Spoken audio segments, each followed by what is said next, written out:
Au sommaire de ce 19h30, le ministre de la Communication dément la présence de bases militaires françaises à Djibo. C'était au cours d'une conférence de presse du gouvernement ce matin.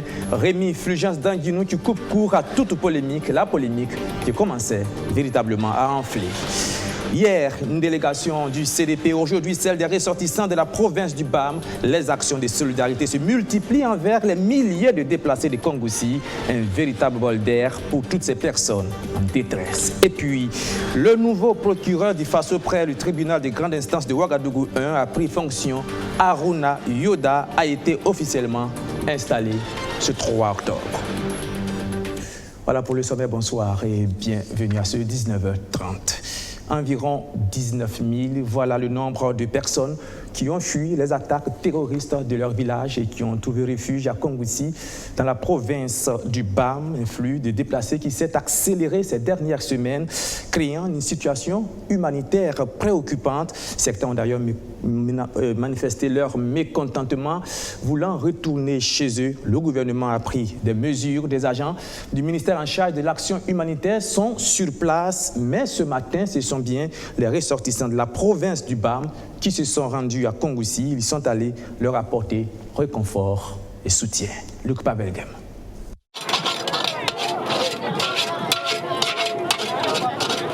Riz et haricots se succèdent à longueur de journée dans cette quinzaine de marmites installées urgemment sur la rue principale de Kongoussi. Plus de 35 sacs sont préparés par jour, de 6h à 18h depuis bientôt 2 semaines, nous confient les personnes de bonne volonté volant au secours de milliers de personnes ayant fui leur village à cause d'attaques terroristes. On se repose le matin de 5h à 18h. On est là, sous le soleil, à côté du feu. C'est pas facile. Mais bon, grâce à Dieu, ça peut aller. Un peu. On demande à l'État de nous soutenir, à manger, à faire des maisons, des hangars pour les hommes, les femmes, les enfants. Avant-hier, il y a une femme qui est tombée ici. Sur place, dans le chef-lieu de la province du BAM, on compte 7 sites de fortune servant d'accueil pour ces déplacés. Les services de l'action humanitaire sont en plein dénombrement, mais le gouvernement parle d'environ 10 000 personnes pour l'instant. Depuis ces déplacements massifs de population, les fils et filles de la province disent avoir le sommeil troublé à Ouagadougou. Avec à leur tête l'ancien président du Faso, Jean-Baptiste Ouédraogo, ils ont entrepris de parer au plus urgent en attendant les réponses du gouvernement. Ce 3 octobre, ils ont fait le tour des différents sites à Kongoussi et tiennent à rassurer les déplacés de leur soutien. Je vous demande de faire preuve d'un peu de patience, car rien ne saurait être fait dans la précipitation sous peine d'échec. Mais en attendant, nous sommes là, devant vous, avec vous. Sans grands moyens, certes, mais avec le cœur, avec la volonté de vous accompagner. Siméon Sawadogo, ministre de l'administration territoriale et de la décentralisation, est dans une posture embarrassante devant l'assistance et les délégués des déplacés. En plus d'être du gouvernement, il est fils du BAM. Que faire alors? C'est très difficile pour un membre du gouvernement de parler actuellement dans cette situation. Parce que ce que les gens attendent, c'est des solutions.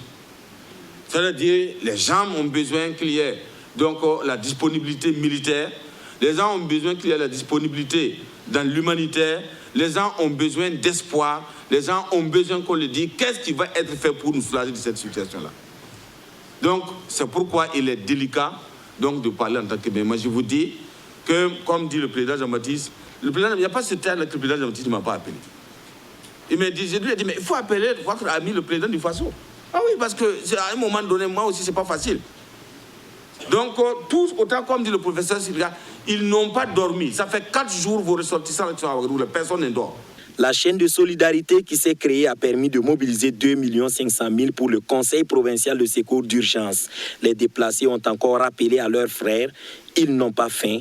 Ils ont plutôt besoin de sécurité pour retourner sur leur terre et retrouver leurs biens. C'est une situation difficile, certes, mais nous devons rester dignes dans cette épreuve, conclut la délégation de Ouagadougou, tout en remerciant les populations de Kongoussi pour la mobilisation constatée.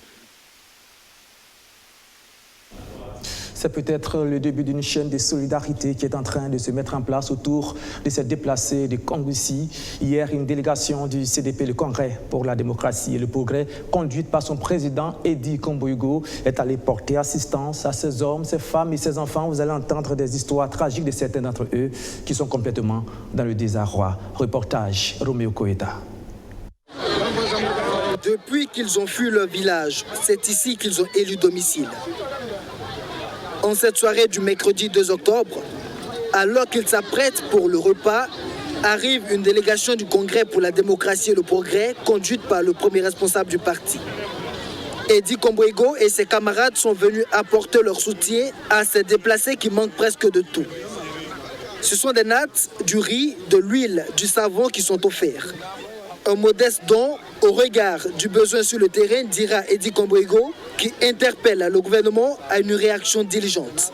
Passe par vous aux médias pour lancer un appel sérieux à l'endroit du gouvernement d'ouvrir les yeux parce que le Burkina va très très mal.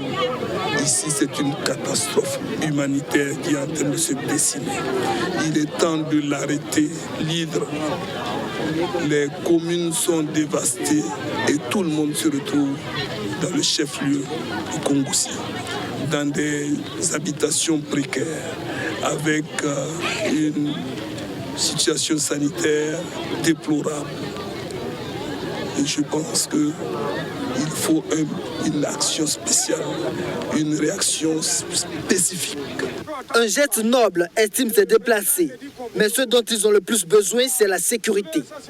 La sécurité de leur village, pour pouvoir y retourner et surtout enterrer leurs proches qui ont péri dans les attaques terroristes. Seul Dieu peut nous consoler. Si tu laisses les cadavres de tes 2 petits frères et 3 de tes enfants pour fuir sans pouvoir les enterrer, c'est insupportable. J'ai tout vu dans ce monde, mais ça c'est le comble. Que Dieu vienne à notre secours.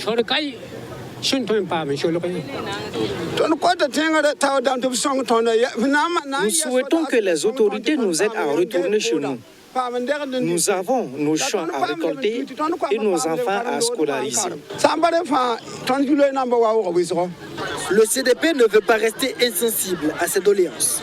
Nous allons faire une note à l'endroit du gouvernement pour décrire la situation et à l'endroit des ambassades et des consulats qui sont au Burkina, qui ont une coopération bilatérale, multilatérale, pour inviter tout un chacun de mettre la main dans la pâte pour pouvoir arrêter cela, pour en venir au secours de nos populations. Pour le CDP. Les déplacés sont actuellement estimés à environ 19 000 à Kongoussi. Ils ont fui les représailles des terroristes qui ont fait une dizaine de morts dans les villages de Zitenga et de Komsilga, situés à quelques 25 km de Kongoussi, chef-lieu de la province du Bam.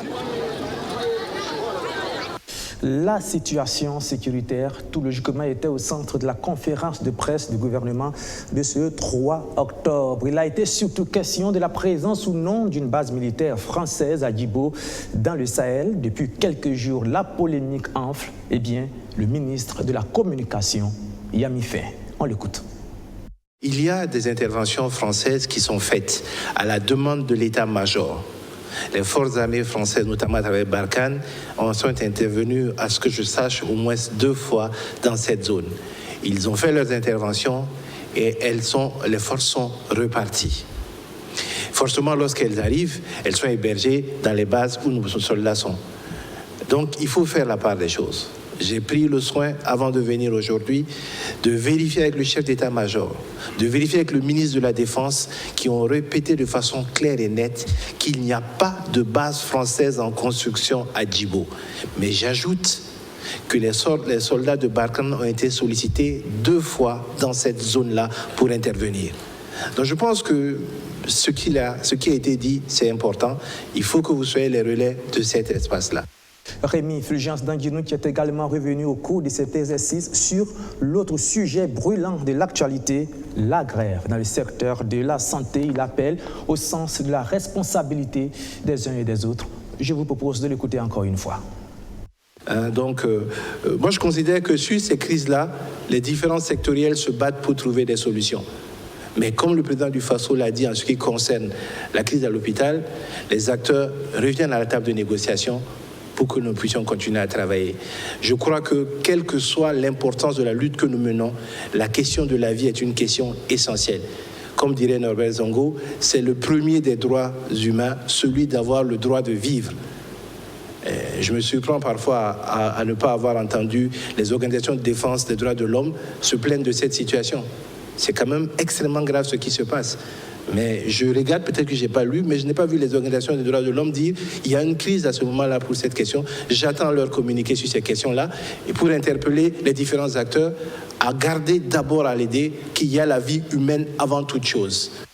Tout autre chose à présent, et là on parle de justice. Nommé en mai dernier, le nouveau procureur du FASO près du tribunal des grandes instances de Ouagadougou 1 a pris officiellement fonction. Aruna Yoda a été installé ce jeudi au cours d'une audience présidée par le procureur général. Rémi Lambert-Nébier. Ivo Zama, au nom du président du FASO et en vertu des pouvoirs qui nous sont conférés, nous vous décernons la médaille d'honneur des sapeurs-pompiers avec étoile d'or. Désormais un héros des eaux, le soldat Ivo Zama reçoit sa toute première distinction honorifique de sa vie. Armé de courage et très serviable, il a posé un acte de bravoure. Les faits se sont déroulés à Ouri, sur l'axe Bobo-Dioulasso-Ouagadougou le 17 juillet dernier, alors que ce dernier était en permission. Témoin d'un accident de circulation où le car a terminé sa course dans un ravin, le soldat Ivo Zama, au péril de sa vie, s'est jeté dans les eaux afin de sauver la vie des passagers qui risquaient d'être emportés par le courant d'eau. Donc, comment je suis arrivé, j'étais dans TCV. Le cas qui s'est renversé, c'était staff. Donc, vu de ma connaissance des sapeurs-pompiers, de l'argument que j'ai appris à l'école, j'ai essayé d'appliquer ça pour sauver leur vie. Oui, je me suis amarré à la poitrine. Voilà. Et puis maintenant, donner l'autre bout à les badauds dehors. En cas de cas, si ça allait m'écouler, pour qu'ils puissent me faire sortir avec la COP. Pour s'être sacrifié pour sauver la vie des 60 passagers, les autorités lui ont décerné cette médaille d'honneur des sapeurs-pompiers avec agrafe étoile d'or. Ça me donne un sentiment de joie et de reconnaissance. Pour me permettre davantage de travailler encore plus. Cette décoration à titre spécial est une première pour la Brigade nationale des sapeurs-pompiers. En tout cas, c'est pour motiver les sapeurs-pompiers, les remercier et les inviter à continuer davantage. Et je pense que l'appel aussi, c'est pour tous les citoyens. Tout citoyen qui pose un acte de ce genre pourrait être récompensé de cette façon. Donc je pense que, en tout cas, nous sommes très fiers et très contents. Et comme je vous dis, c'est la première fois. Et je pense que ça va motiver davantage les sapeurs-pompiers. En reconnaissant le professionnalisme et le courage de ce soldat du feu, le ministre d'État interpelle l'ensemble des sapeurs-pompiers à toujours être opérationnels sur le terrain. Mais nous avons voulu cette fois-ci, à titre symbolique, décorer le soldat Ivo Zama, afin de reconnaître à travers cet acte-là l'ensemble des actes qui sont posés par les sapeurs-pompiers pour sauver la population. Encourager les sapeurs-pompiers et en même temps leur dire que ce qu'ils ont fait, déjà passé, le peuple est au courant. Et ce qu'ils ont fait aujourd'hui, on est au courant et on les a remerciés et les encourager pour les actions à venir qu'ils pourront faire pour sauvegarder et protéger les populations. Belle coïncidence, car depuis le 1er octobre, le soldat Ivo Zama est passé au grade de caporal. Voilà, vous l'aurez certainement corrigé. Il s'agissait plutôt de la décoration du pompier Ivo Zama. Vous vous souvenez certainement de lui et de son acte de bravoure. C'était en juillet dernier. Il sauvait la vie à 60 personnes, 60 passagers d'un bus qui a failli être Emporté par les eaux, son héroïsme lui a valu plusieurs félicitations et récompenses. Parfois, ce jeudi, il a été décoré, comme vous venez de le voir, de la médaille d'honneur des sapeurs-pompiers avec agrafe d'or. Et maintenant, on revient à la prise de fonction officielle du nouveau procureur du Faso près le tribunal des grandes instances de Ouagadougou 1. Je vous le disais, Harouna Youda a été officiellement installé ce jeudi au cours d'une audience présidée par le procureur général. Le reportage de Rémi Lambert-Lébier. Le destin a toujours lié leur carrière professionnelle en faisant d'eux des collaborateurs depuis plusieurs années, avoue-t-il. Et en ce 3 octobre, la force des choses a encore voulu que l'un prenne le relais de l'autre. En remplaçant Maïsa Sérémé au poste de procureur près le tribunal de grande instance de Ouaga 1, Harouna Youda, qui fut jusqu'à ce jour le premier substitut de ce tribunal, dit avoir déjà la mesure du poids de ses nouvelles responsabilités. Pour ce qui concerne les justiciables, le constat est itératif. Ils sont désormais très exigeants et prompts à demander des comptes sur le traitement aussi bien de leurs dossiers que de ceux qui intéressent l'ensemble de la cité. Au regard de ce qui précède, le parquet, pour satisfaire les justiciables et la loi, se doit de relever constamment et quotidiennement le défi de la performance et de l'efficacité. En prenant les rênes de ce parquet, je m'oblige à relever ces défis dans la stricte observance des exigences de la loi. Être l'avocat de la société, la tâche sera ardue et exaltante. La procureure sortante garde d'ailleurs ces défis comme étant les traces indélébiles de 4 ans d'exercice de la fonction de procureur du Faso. Le travail a été ardu, très difficile, parce que après l'insurrection populaire, l'incivisme grandissant, c'était pas facile de faire respecter la loi. Et la succession des attaques terroristes m'a beaucoup marqué. Et tout dossier que nous avons pu gérer, voir que l'on cherche à appliquer la loi et que certains ne comprennent pas, ça m'a beaucoup aussi marqué dans le traitement des dossiers. Mais lorsque nous avons pu communiquer, les gens ont compris que ce n'était pas pour faire la force aux gens, mais c'était pour appliquer la loi. Et nous avons pu obtenir l'accompagnement des uns et des autres. Le contexte reste encore similaire et c'est pourquoi le nouveau procureur du Faso appelle à l'union et à l'abnégation de ses collaborateurs. Le ministère public est un et indivisible. J'attends par conséquent donc la loyauté, l'engagement, le don de soi et la promotion de l'esprit d'équipe, de la remise à niveau perpétuel de nos connaissances juridiques et judiciaires, de la courtoisie vis-à-vis des collaborateurs et des justiciables. Âgé de 44 ans, Harouna Youda est magistrat de premier grade, 3e échelon. De 2008 à 2015, il a été successivement procureur du Faso près les tribunaux de grande instance de Guibo, Yako et Kaya. Nommé en mai 2019 par le Conseil supérieur de la magistrature sur appel à candidature, il remplace ainsi la procureure du Faso Maïsa Sérémé, qui devrait occuper dans les prochains jours le poste de commissaire du gouvernement adjoint du Conseil d'État. Elles ne sont ni procureurs ni pompiers, mais leur rôle n'en demeure pas moins important. Elles sont appelées brigadières assistantes maternelles chargées d'œuvrer dans les crèches mobiles. Et pour accomplir au mieux leur mission, la consolidation de leurs aptitudes s'impose. Les agents en charge de les accompagner ont été formés pendant 5 jours. Alexis Belem Naba, Madina Sienou pour le compte rendu. Renforcer les capacités du personnel en charge de la prime et la petite enfance afin de permettre d'assurer un meilleur transfert de connaissances aux brigadières assistantes paternelles. C'est l'objectif du projet emploi des jeunes et de développement de compétences. 5 jours de formation pour accompagner les mesures sociales par la mise en œuvre de 20 sites de crèches mobiles dans 20 communes urbaines d'intervention des mesures sociales et 18 sites témoins sans crèche.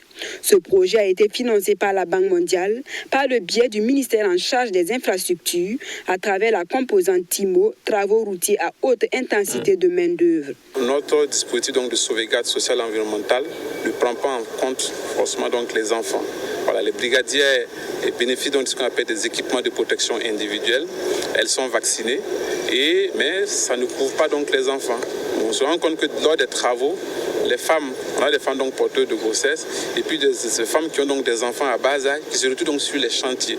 Ceci met en danger non seulement donc ces enfants-là. Donc on a donc imaginé une initiative qui est que on met en place donc des crèches mobiles, un dispositif en tout cas mobile à proximité donc des lieux, des sites donc des travaux. Pendant que ces femmes-là travaillent, on identifie donc des femmes qu'on appelle donc des brigadiers assistantes maternelles qui s'occupent effectivement donc de ces enfants-là pendant que les autres travaillent.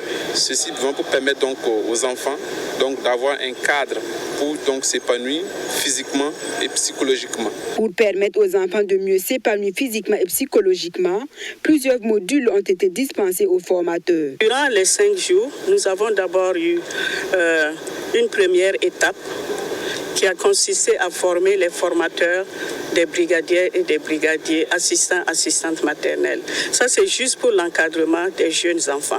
Les modules qui ont été dispensés, nous avons d'abord fait la connaissance de l'enfant.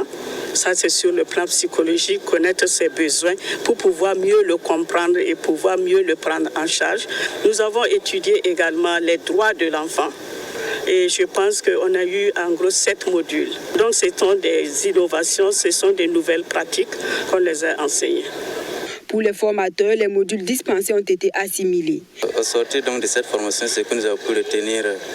Nous avons retenu que, en tout cas, l'éducation parentale, qui constitue donc l'ensemble des connaissances et des compétences données aux parents pour qu'ils puissent bien prendre en charge donc, les enfants. Alors notre mission, nous sommes chargés donc d'aller former les BAM, les brigadières assistantes maternelles, pour qu'elles aussi à leur tour, elles puissent assurer l'encadrement des tout petits. Environ 76 formateurs ont pris part à cette formation des brigadières assistantes maternelles. Lancée en juillet 2019, le suivi de la mise en œuvre des activités a une durée de 6 mois. Dans le secteur de la formation, le groupe CFPM ESIM de Bobo Dioulasso vient de souffler sa 10e bougie, un anniversaire qui a coïncidé avec l'inauguration d'un tout nouveau campus. Ambiance, Mamounata Kaboré.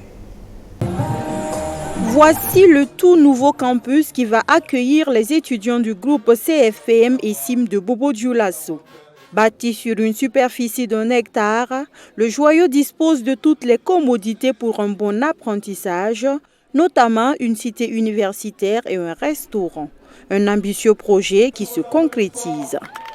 Aujourd'hui, c'est un jour vraiment très particulier pour moi, alors qui marque l'inauguration du nouveau campus, c'est-à-dire le campus du groupe CFPM ESIM et Bobo Dioulasso. Mais ce qui est très important, c'est que ce sont des formations qui sont directement employables. De 4 étudiants au début de ses activités en 2009, aujourd'hui le CFPM accueille près de 600 étudiants. Les efforts de ce centre de formation entrent en droite ligne de la politique gouvernementale en matière d'enseignement, une persévérance saluée par le ministre en charge de la jeunesse, représenté ici par le coordonnateur de Youth Connect. Il a été mis en place une politique. Et la politique, c'est quoi? C'est d'encourager l'ouverture des centres de formation professionnelle privés. Et nous sommes très fiers et très heureux de savoir que M. Ima a renforcé davantage son centre de formation. Nous venons d'ouvrir un joyau à Bobo Dioulasso ici. C'est une fierté. Pour être en phase avec les réalités du moment, le CFPM ESIM a opté pour la formation professionnalisante. Un choix que l'invention d'Israël Savadogo illustre à souhait. Ce vélo fonctionne grâce au soleil, c'est-à-dire il y a un panneau solaire qui recharge des batteries, qui alimente un moteur et ce moteur entraîne une roue principale à l'aide d'un galet et à propulsion.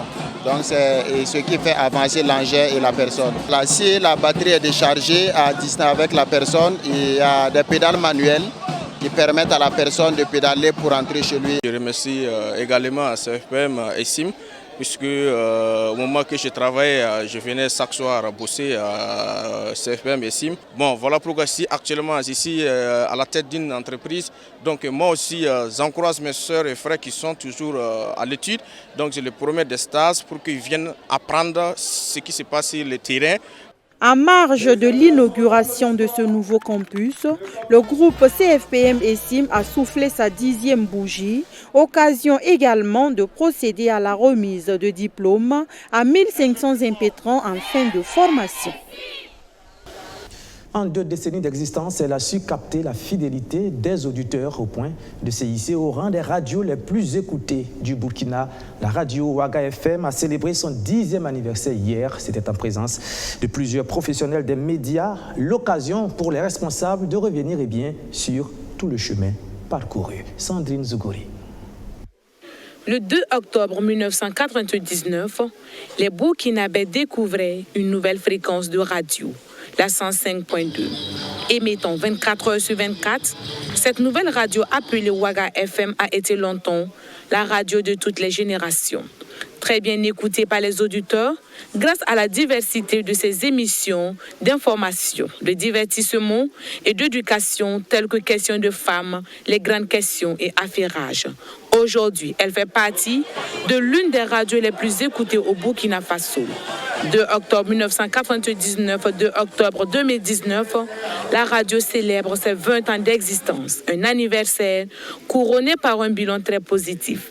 D'une radio, j'allais dire au début musical, aujourd'hui, nous faisons 60% comme des sessions d'information et puis 40% maintenant musicales. Et je dois dire que Ouaga FM prend à cœur, n'est-ce pas, son rôle de citoyen. 20 ans d'existence, les regards sont désormais tournés vers l'avenir avec de nouvelles ambitions. Actuellement, on connaît une profonde mutation, j'allais dire, économique, culturelle, surtout culturelle, avec l'introduction de l'ère du numérique. Donc, la radio doit pouvoir trouver, n'est-ce pas, ses pas dans cette nouvelle dynamique. Donc, pour nous, aujourd'hui, c'est faire en sorte que dans une dizaine d'années, dans 20 ans encore, qu'on trouve une radio beaucoup plus solide, une radio intégrée, une radio toujours qui crée la proximité avec ses auditeurs. À cette fête, ils étaient tous présents. Anciens travailleurs, fidèles auditeurs, ainsi que quelques responsables des médias burkinabés, comme cet homme qui fut le tout premier rédacteur en chef de Ouaga FM. Il revit encore les bons moments passés dans cette boîte. Ce qui m'a marqué à Ouaga FM, c'était d'abord l'engagement de la direction à fournir aux travailleurs suffisamment de moyens d'action pour qu'ils puissent bien faire leur travail. Je sais qu'au début, lorsque j'étais recruté, nous étions parmi les rares journalistes du Burkina, je dis journalistes, dans les médias privés, à avoir un statut bien en place, un salaire, une déclaration à la caisse et autres comme ça. Nous étions pratiquement les rares au niveau du territoire burkinabé. Ce cadre de retrouvailles a été l'occasion pour le ministère de la Communication de reconnaître les mérites de cette radio, qui est une filiale de Edifice Group. Au-delà de ces programmes, Ouaga FM s'est distingué par l'organisation d'événementiels, parmi lesquels on peut citer le concours Femmes Ouaga FM et la journée intégrée de communication, des initiatives qui font de la radio chevalier de l'ordre de la santé et de l'action sociale avec agrave promotion de la femme. Voilà pour ce qui est de la célébration du 20e anniversaire de la radio Ouaga FM. Tout autre chose à présent. Durant près de 12 ans, ce sont plus de 1000 femmes qui ont été formées par l'association ENDEV en technique de production de foyers améliorés. Un bilan qui satisfait les initiateurs de ce projet au moment de faire le point sur ce qui a été accompli. Sandrine Zougouri. De 2006 à 2018, ce sont au total 1800 producteurs qui ont été formés en technique de fabrication des foyers améliorés par ENDEV Burkina. La structure a également soutenu la production et l'écoulement de plus de 1 200 000 foyers améliorés avec une moyenne annuelle de 100 000 foyers. Des résultats engagés après avoir passé 14 années dans la vulgarisation des foyers améliorés. Alors, on mesure l'impact que le financement de ENDEV a eu sur le secteur des foyers améliorés, un impact technique, organisationnel, financier, et c'est quelque chose qui est très satisfaisant et très salutaire. On peut retenir 1200 producteurs certifiés de foyers améliorés formés. On peut retenir près de 60 000 tonnes de bois préservés pour le Burkina Faso. Son intervention a permis la réduction des émissions de gaz à effet de serre d'au moins 64 476 tonnes de CO2 par an. Des statistiques à ne surtout pas négliger selon le ministère en charge de l'environnement. On doit aussi travailler sur la question de la non-utilisation du bois même. Comment on va faire pour que l'énergie solaire permette de faire la cuisine sans avoir besoin de bois, de ne même pas parler d'économie de bois, de ne même pas utiliser le bois. On doit travailler sur cette formule-là, vous voyez, et l'Institut de recherche qui est impliqué est une sorte de gage que nous allons effectivement bouger sur ces variables-là. Grâce à ces multiples séances de formation, dans les 13 régions du Burkina, Endev Burkina a accéléré l'autonomisation des bénéficiaires de ce projet. Oui, il y a eu beaucoup de changements dans notre vie même. Oui, il y a eu beaucoup de changements parce qu'on arrive à régler beaucoup de besoins de nous-mêmes dans la famille, la santé des enfants. C'est une autre technique qui vient s'ajouter à une autre technique, puisque avant, je faisais la maçonnerie bâtiment. Maintenant que je fais les foyers améliorés ajoutés, vraiment ça me permet d'avoir beaucoup de marchés, ça me permet de ne plus chômer. À cet atelier bilan, les acteurs ont également procédé à la signature d'une convention tripartite pour le transfert du logo Rumde à l'Institut de recherche en sciences appliquées et technologies. Une stratégie pour amener le gouvernement à poursuivre leur combat. Une note de culture pour terminer. Après la sortie de son tout dernier album intitulé Merci, l'artiste chanteur Imania sera en concert live demain 4 octobre. Les répétitions ont déjà commencé. Traoré Thié est parti le suivre dans son studio.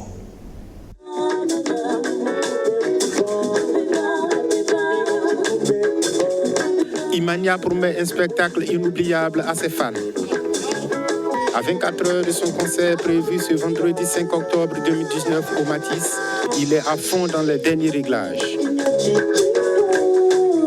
L'artiste reggae, que nous trouvons en répétition avec tout son staff dans un studio de la zone 1, enchaîne les titres.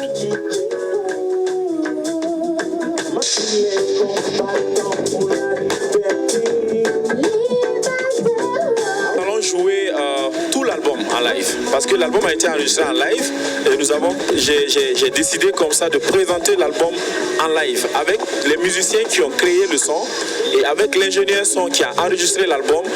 Toute l'équipe au complet sera présente. Ces 8 titres de l'album, tous les 8 titres seront joués en live. Pour ce concert, Imania aura à ses côtés Océane et Nourat, des voix et des visages bien connus du paysage artistique burkinabé. Je suis entouré de 2 grands artistes, Nourat et Océane, qui font du reggae aussi. Les personnes avec lesquelles j'ai fait un feat qui figure sur l'album, donc ils sont venus me soutenir par rapport au concert de demain. Donc si vous connaissez ces 2 personnes, vous savez déjà ce qui vous attend demain. Donc quant à moi, je vous promets un show d'enfer. Artiste reggae engagé, Imania cumule à ce jour 2 albums. Ce concert live s'inscrit dans la promotion de son 2e et tout nouvel album intitulé Merci.